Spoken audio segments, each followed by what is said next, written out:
I am Patty Williams-Downs, CEO and founder of Breaking Bounds Enterprises. Welcome back for another episode of the Boundary Breakers podcast, where we share the stories of boundary breakers that are using their unique gifts and talents to transform the world.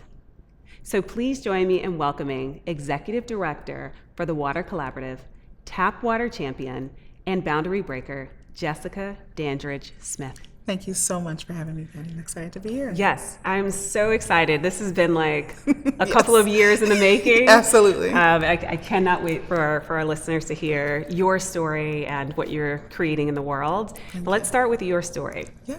And so tell us about what you do now, Yeah. what your team does, and then we'll jump into a bit of your origin story. Yes. So right now at this moment, I am the Executive Director of the Water Collaborative of Greater New Orleans. And we like to say our mission is we help communities live and thrive with water. But in reality, we like to say we actualize water as a human right. Okay. And so water as a human right isn't just going to happen out of thin air. It has to happen through a series of policy, advocacy, educational movements.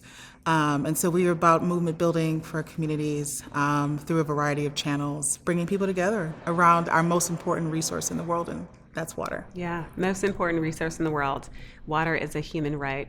So boundary breakers have a very clear sense of their origin story and what helped to shape you from those origins. So tell us, where were you raised? What was your family like? Who influenced you? Yeah, I am a born and bred Louisiana girl through and through. Don't play games about New Orleans. But multi-generational. I actually just been doing my ancestry, and I found my great-great-great-grandfather born in 1864, right in the center of Louisiana. So, and that's just what I found. So that just kind of gives you a sense of how deep it is a part of my roots. But I wasn't growing up in New Orleans. I really didn't think about water. I was just a kid, but I know I saw it everywhere. It's impossible not to see. There's levees, there's pumps, and people are always worried about flooding all the time. Yeah. The stress, the anxiety of hurricanes. And as I've gotten older, I realized that that long arc of history of my family in Louisiana also means there's a series of generational trauma around water. Yeah. And so I didn't come to this work directly. I started out as a youth organizer after Hurricane Katrina. Like so many people, I lost everything. You know, it's interesting to remember all I had was one little bag, one little suitcase. Wow. And we all thought we were all going to go back in a few days. And suddenly I was in a house with 14 people sleeping on the floor and realizing that my whole life, at 16 years old, Wow. my birthday is August 30th, Katrina hit on August 29th, that my whole life would be different, that nothing would be the same. And the actualization, I think the first time I actually shed tears was when they made us go to Goodwill and dig in plastic bags for clothes. Because my family grew up middle class. I always had what I needed. I had to work hard, but they always took care of me. And for the first time, no one knew what to do and how to take care of each other. So yeah, I have grown from that, understanding that the trauma that I've experienced is through my family, but also understanding, really coming to terms with my Katrina experience and taking that and elevating that to fix that so other communities, not just Louisiana, but people around the world, communities around the world will never have to experience that again. Yeah. Yeah. Wow, that is a really powerful just recollection, both of how multi-generational your family is and how trauma and joy and wealth, all of those things can be passed down. Yeah. And it sounds like that really gave birth to what is now your mission in the world, really.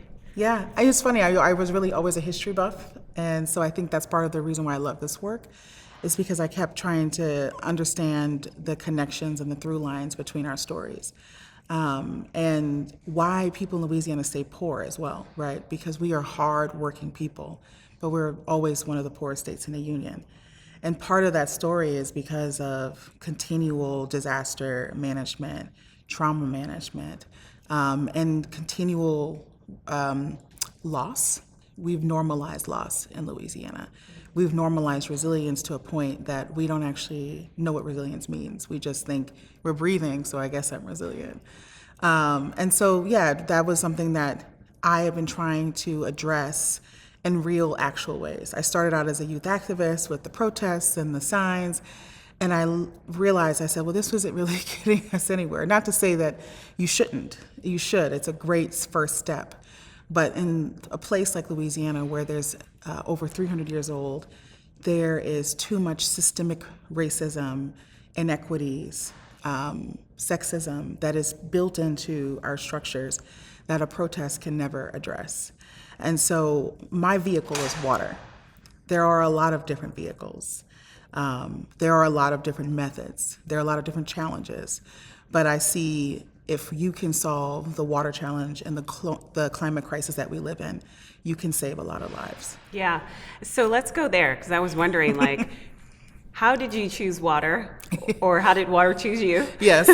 Yes. But walk us through, how you traversed being 16 and then, to where you are now. Like, tell us about that story. Well, speaking of Katrina, I was living in Baton Rouge, which is the state capital, for a while. We went to school out there, and I really didn't like is how they tried to normalize our experiences and say, well, it's fine, just do your math class, do your English class. Like, I can't think about math and English right now when I don't even know if I have a house or if my neighbor died or drowned. And then coming back to New Orleans when the city dried out, or dried out metaphysically, I realized that that was when the moment hit me at 16, like how many problems we have. I think that's the word I'm trying to find out, is that it's not just the water, it's the structures, it's the systems, and all of the failures of every level of government became really clear to me. I was angry, and I also went to a majority white Catholic school, and they did not want to talk about those things. And my mom's always said I've been militant, which I think militant's not the right word for me. I've been vocal my whole life about the things that I don't like. And I got in trouble a lot in high school because I was transparent about how I felt about things. And so my mom's like, we need to do something about that. So I joined a youth organization called Fire Youth Squad. It no longer exists, but it was the first time I ever was approached about these conversations. Yeah. I wrote my first grant by 18 for $100,000. I created my first workshop about equity. Now it's the word that everybody uses, but 15, 20 years ago, it was not the word. Right. So I feel like I'm a champion of that. I actually organized a group of students to go to the Democratic National Convention when Obama was elected. Like, I had access to amazing experiences because of amazing women, Black women, who were my mentors, I should say. And they know who they are. And then I ended up going to, school. I went to study political science and sociology, and I actually studied Arabic, thinking I was going to do Middle East studies. My master's is in international security and conflict, so I would have thought I'd probably be working for the CIA right now.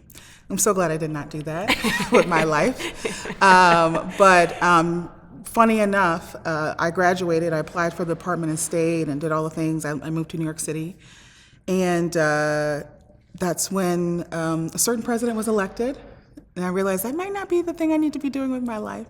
And one of the same mentors from my childhood called me and said, hey, there's this great opportunity to work around utility work in rural Alabama. And that was the first time I was able to see this moment. It was almost like it was a spiritual job for me. Okay. It really was. It was a hard job, but I was actually working with Black farmers across 14 counties in rural Alabama. Okay. Trying to democratize their electric cooperative, which is some serious work, to see the deep levels of poverty that I saw in Alabama. But tell us a little bit, this is good, because it sounds like a pivotal moment for you, but why was that deep work? Why was that so pivotal for them? Oh, I mean, I was approached with the reality that America had not changed. I lived in New York. I just came from New York City and living in Brooklyn and all this. And then at the same time, to see people living in trailers with no electricity, with no water, living with raw sewage coming up near their homes. That was the first moment. The second one is I did a training across from the Edmund Pettus Bridge on nonviolence.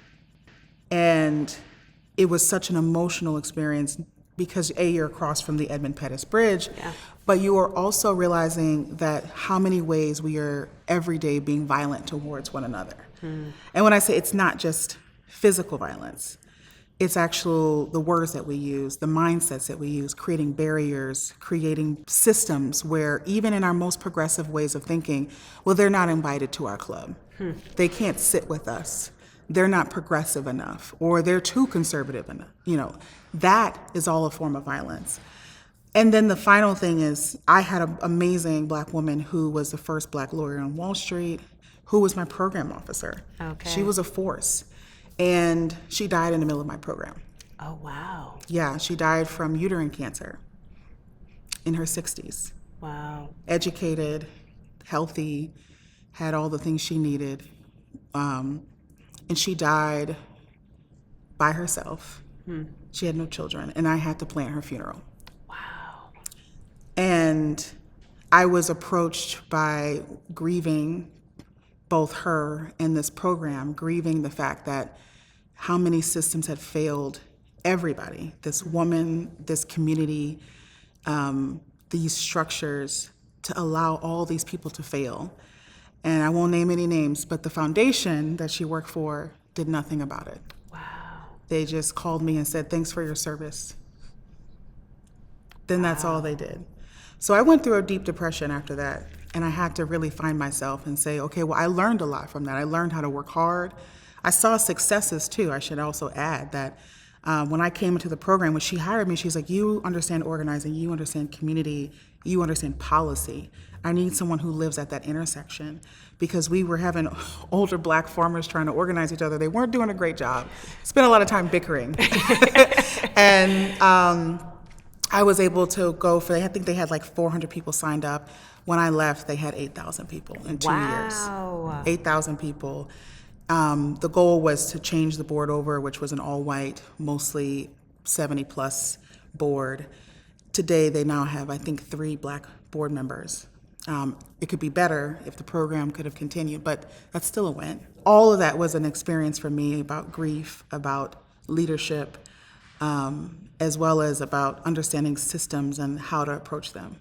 So it was to this day, I think it was a pinnacle moment in my growth as a person. Wow. So there was a lot of loss, it sounds like, that you experienced at this culminating point that said, I'm going to turn this pain essentially into power. Yeah. And you decided to move forward. Tell us about what you did after that. Yeah, I mean, after that, I'm very lucky that I can do a lot of different things. So I did like grant writing, excuse me. I did grant writing and worked for different consulting firms, and actually did a leadership program. And that was when the old chair, I'm so sorry, of my organization had reached out to me and said, hey, I don't know what you're doing right now, but I think you'd be a great fit for this. At the time, I had 3 consulting gigs at once. I was busy, but busy doing work I wasn't passionate about. I was writing grants and doing evaluations, very boring. I was running a camp, but it was for incarcerated teens. I was a director of that camp, but it wasn't fulfilling for me. And then I was also working for a civic engagement group. Again, not fulfilling for me. And I was like, you know what? I kept thinking about it, and I said, I'm just going to take a chance. I said, I care about these issues. I don't know the ins and outs of engineering of water, but if they think I can bring something to them. I'll say this. I was actually in Houston when I got the call. I did an interview. My dad lives in Houston. He lives in Sugar Land. I went to visit him, and a week later, they called me and said, you got the job. I'm like, wait, I did one interview. They're like, we know. We know you're our girl. You're the person. We're not even going to keep looking. I was like, really? They're like, yes. So can you start now? I'm like, no, I cannot. I have contracts I have to fulfill. But yeah, I mean, this year marks 5 years. I've been in this position. I think June 19th is the anniversary. But time has flown for sure. So tell us more about the Water Collaborative and what you all do in your sector. It's a quite unique organization. I think that's probably how we're able to open as many doors as we are, because we're a climate justice, water justice focused organization. So we focus on how to live with water, flooding, which almost every cities that never thought they'd be flooding are flooding all the time now. So how do you actually live with water in a realistic way, and especially in our new climate future? And then water justice, so thinking about water affordability, access, quality, climate insurance, all of those things. We think about all the intersections. And we do that by focusing on policy and advocacy, education, which we call wholesale, which is really not really trying to get people to understand these little technical things, but how to turn you from an average citizen to your own organizer in your everyday life. Okay. We focus too much, and I'd say this as a poli-sci, somebody with a master's in that, we focus too much on the nitty-gritty of how government works when people just want their lives to work. And I say that as a policy wonk, I'm a nerd. I love that. I can nerd out about it all the time. People don't care about what level of government and what legislator voted on what and why and what days they vote on. They don't care about that. They care about, is this bill going to make my life better? Yeah. If I show up to this meeting, is there going to be a direct outcome that's going to benefit my children, my family, my parents? That's what people actually care about. And so as an organization, we try to bring that to people. We're not going to give you, unless you want it, we're going to just give you, hey, if you go to this meeting, you're going to see impact. If you talk to your utility, you're going to see impact. If you talk to your mayor or your governor, you're going to see impact about this specific issue. Yep. And then the last thing we do is really trying to focus on getting our most vulnerable communities into the sector. And that came from me, again, living in New Orleans, where it's a service industry city. If you're not in oil and gas, my mom always said busboys, chauffeurs, and cooks, because that's what people train. If you were a C- student, they would pull you aside and be like, Patty, have you ever considered waitressing? It's a good career. And they would put you in a training program, and they still do that to this day. So that's part of the reason why Louisiana stays poor, is so much of the citizenry is in service jobs. You can't build wealth unless you own a company. But how are you going to own a company if you don't have the wealth and the equity to build that with? So by bringing people of color, our indigenous communities, low-income communities, into these sectors, we're freeing them, one of economic challenges, wealth building, but more so ability to have a proper life, quality of life, health. Same thing with oil and gas. A lot of our rural white communities are working in oil and gas and seeing massive health disparities. They don't have the things that they need. But hey, have you considered blue-green jobs, port jobs? There are much better jobs. So that's the other aspect of our world, is getting people into the sector. It's not just opening you up to it. It's saying you can be involved in it and you can be a part of the future. Yeah. The last thing I'll say on that is that water is our greatest threat and our greatest answer. Yeah, say more. Yeah, it's the answer to all of our problems if we paid attention to it. There's an Instagram page that I follow.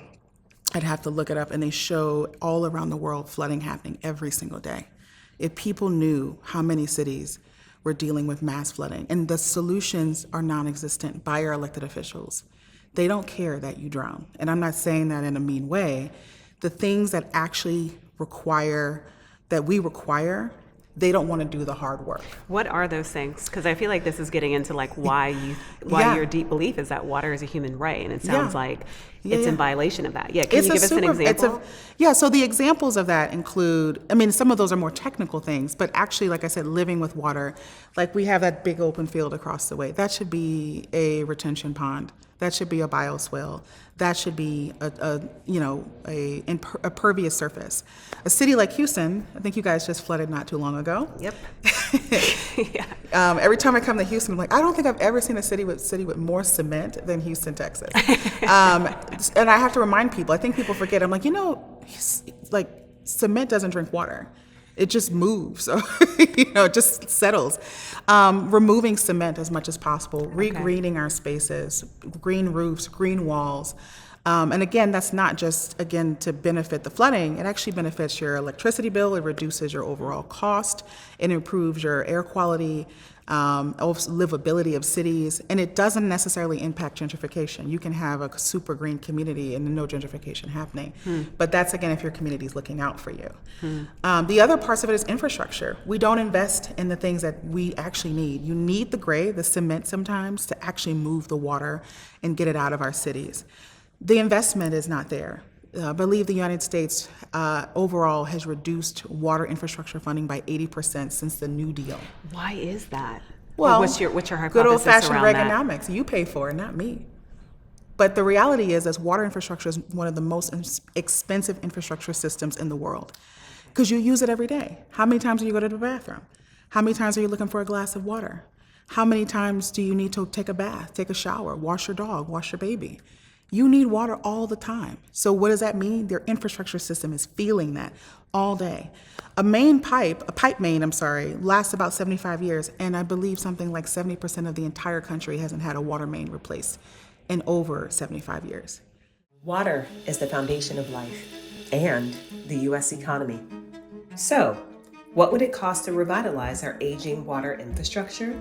Whether it's the massive amounts of water used for cooling purposes and power generation, the agriculture industry's dependence on water to sustain crops and livestock, extractive industries such as mining, refining, and fracking that use water to process raw materials, or even day-to-day consumption by our communities, the U.S. runs on water. And despite our country's high dependence on water as a resource, our systems are increasingly showing risk of failure. The American Society of Civil Engineers gives U.S. dams, centerpieces of water management in the United States, a D grade. And in 2023, the Association of State Dam Safety Officials has identified more than 16,000 dams that pose a high hazard of failure. Additionally, in 2015, the Flint, Michigan water crisis brought new attention to the lead contamination crisis caused by the nearly 10 million lead pipes estimated to remain in service around the country. And a 2023 report by the U.S. Geological Survey declared that almost half of U.S. tap water could be contaminated with dangerous chemicals.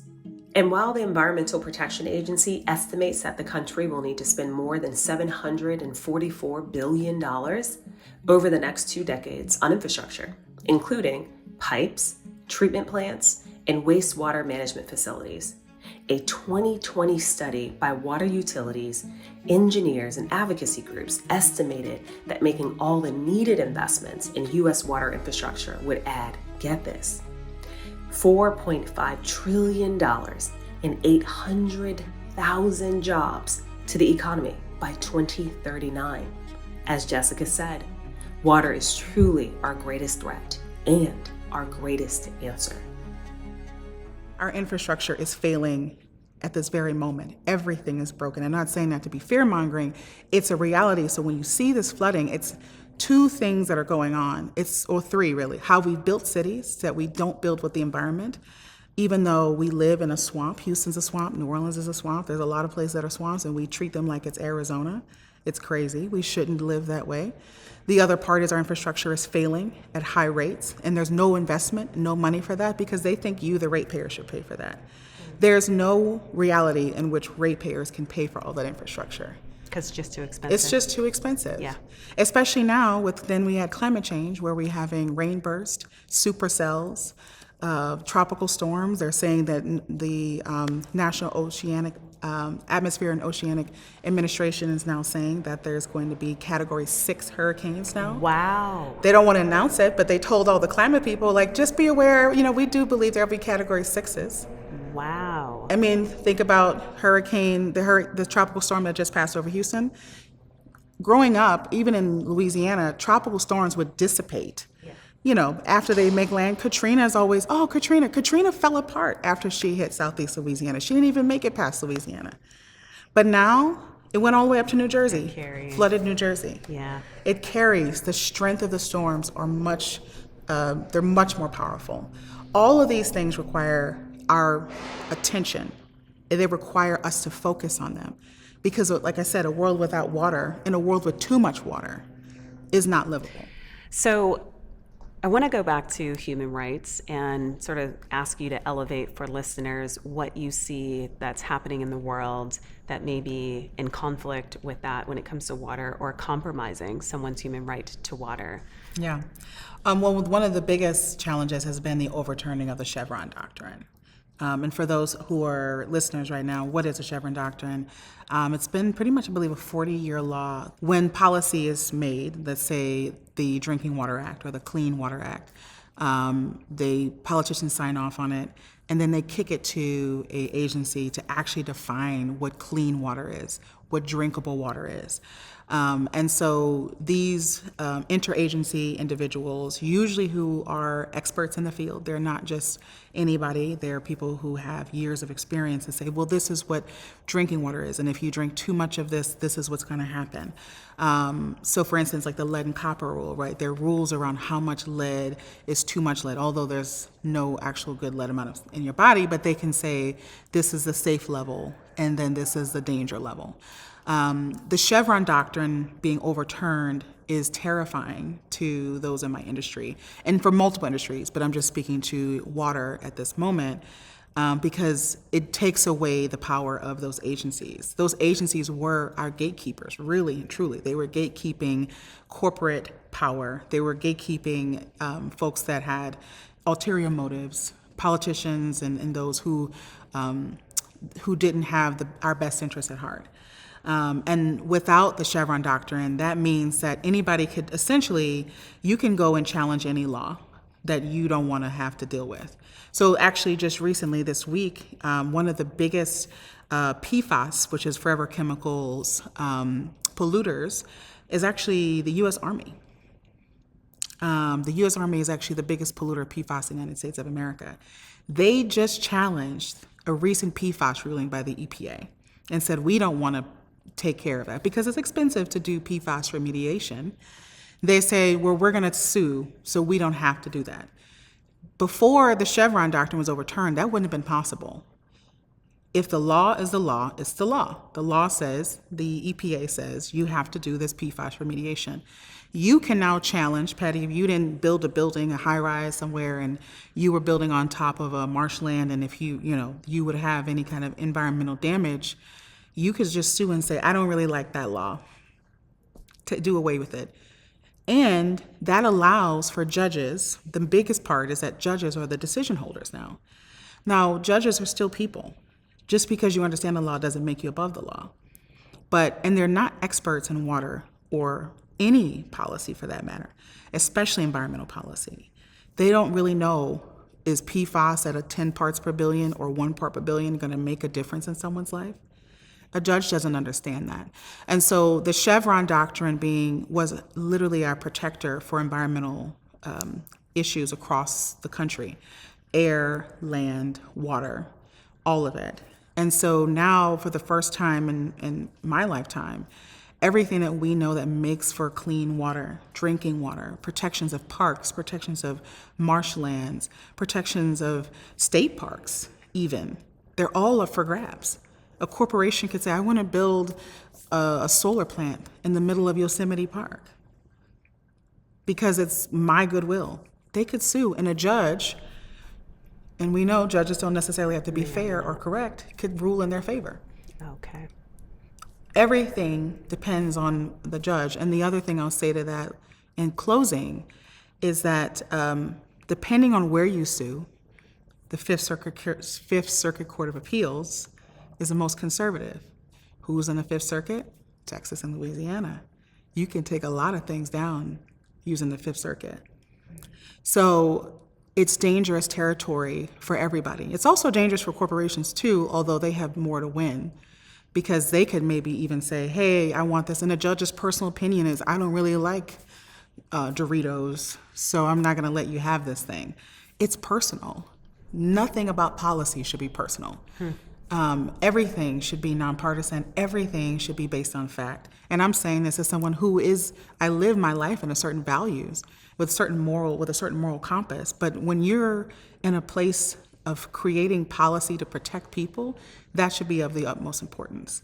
But that basically means that it no longer is. Yeah. Wow. I feel like I just got a semester's worth of knowledge in like 10 minutes. Yeah.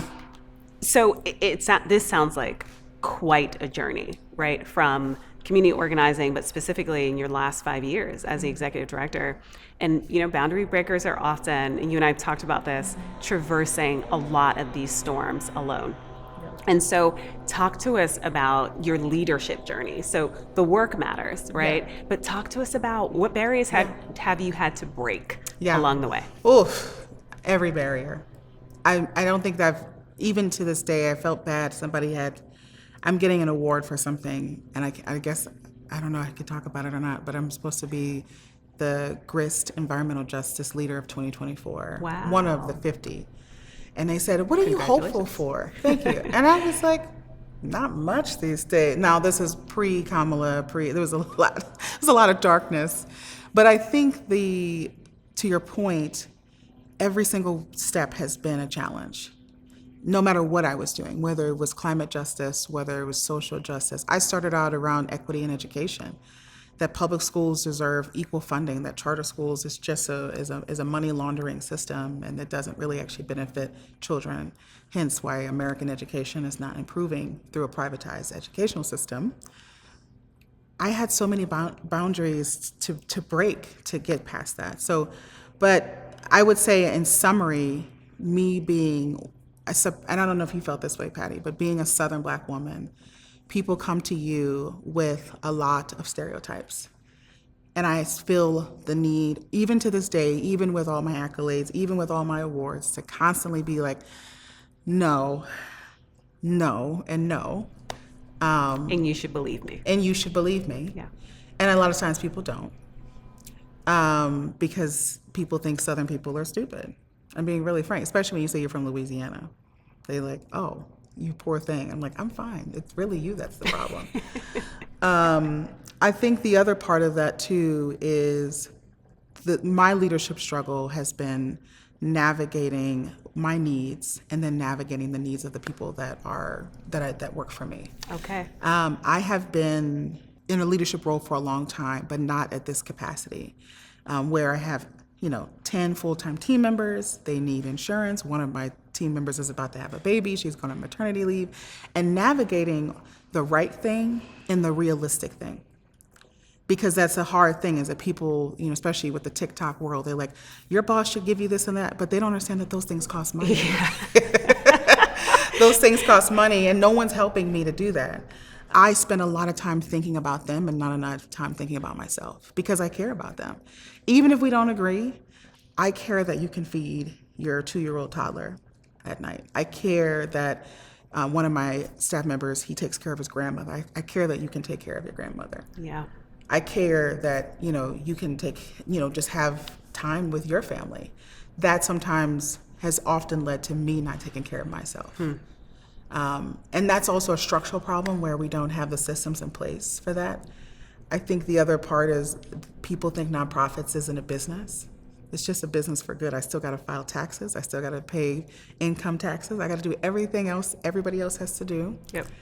And it's just as much work, if not more, because with a business, you could just make money and, hang it up, turn off your off sign and lock the door. With me, I have a board. I have other nonprofits to lead, talk to. I have funders. I have philanthropic groups. Yeah. Constantly. It's constant. There's constant no fundraising. off There's button. No break. This morning, I'm like, should be resting. I'm talking about a fundraiser for next year. And I think the last thing I'll say is, speaking of, is being a leader in the 21st century is really hard, especially as a young person. And I say young, I'm about to be 35 in 2 weeks. Still young. And Still young. feels like I saw gray hair and I was like, am I? I don't know. Getting old, I guess. But the expectations for young people, for us, is so high. You have to be good at public speaking. You have to be a business person. You have to be this, and that. And also find time for the soft life, #soft life, #self-care. Like, girl, who has time for all of that? And then this idea that we all can be without fault is a false narrative. And it's actually a form of violence that we learned about in nonviolence class. No one is perfect. Even Martin Luther King, who even came up with this concept, part of this concept, not the entirety of it, was not a perfect man. And he never claimed to be perfect. But in the world of social media, if you tweet the wrong thing, if you say the wrong thing, It isn't recoverable. it isn't recoverable. There is no understanding or room for growth, room for learning, room for exchange. It's either you're good or you're bad. So I think that being a leader today is hard to navigate, and there's no room for error. Yeah. And so I notice even myself taking more time to pause, more time to consider, more time to think, And even that is, criticized. Why is it It's taking costly. you so long Yeah. to respond? Yeah. Well, there's no fairness in that. So it's Yeah. hard to navigate that. Yeah. It's a rock and a hard place. Yeah. Often. Yeah. And as a nonprofit in the social sector, to your point, I have a similar experience. You're called to have to provide an answer for everything, or else you are not standing up for You're standing up for nothing. social justice. You don't stand for anything. And there were, so many times where I was like, I am just exhausted. Yeah. I'm exhausted. There's so many worldly events happening. There's things happening in my own life. And I appreciate you surfacing that for leaders and listeners to say there are internal and external pressures, and I'm human. And humanness, it sounds like it's very central to who you are as a leader. Yeah. You started with, your organization exists to create sort of like water as a human right.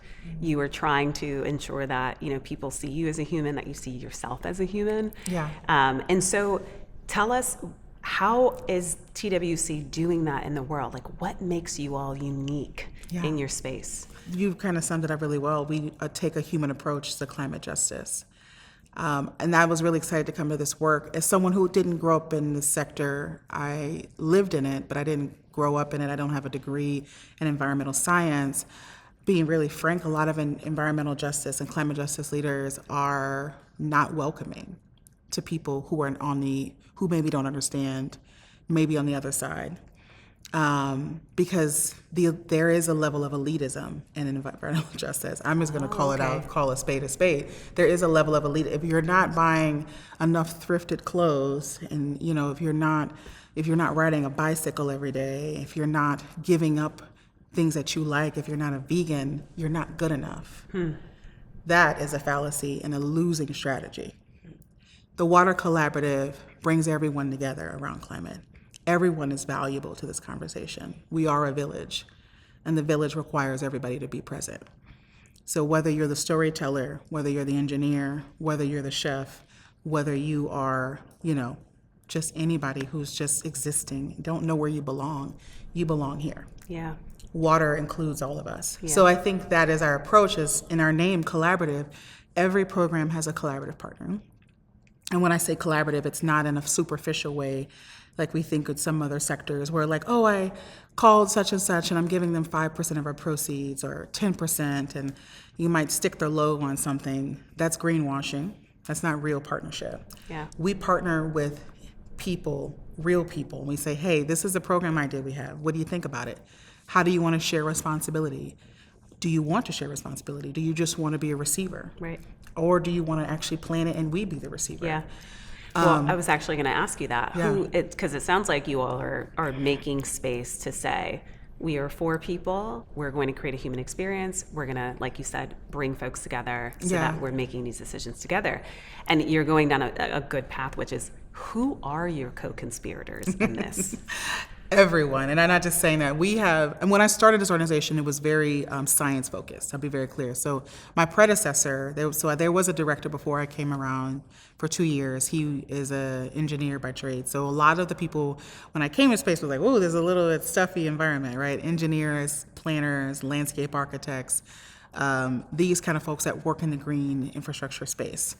And then over time, I have widened that pool. So we work with rappers, we work with a cocktail storyteller, we work with videographers, on the artistic front, but we also work with community groups, nonprofit organizations, individuals, radio hosts. We don't turn anybody away because your story is valuable.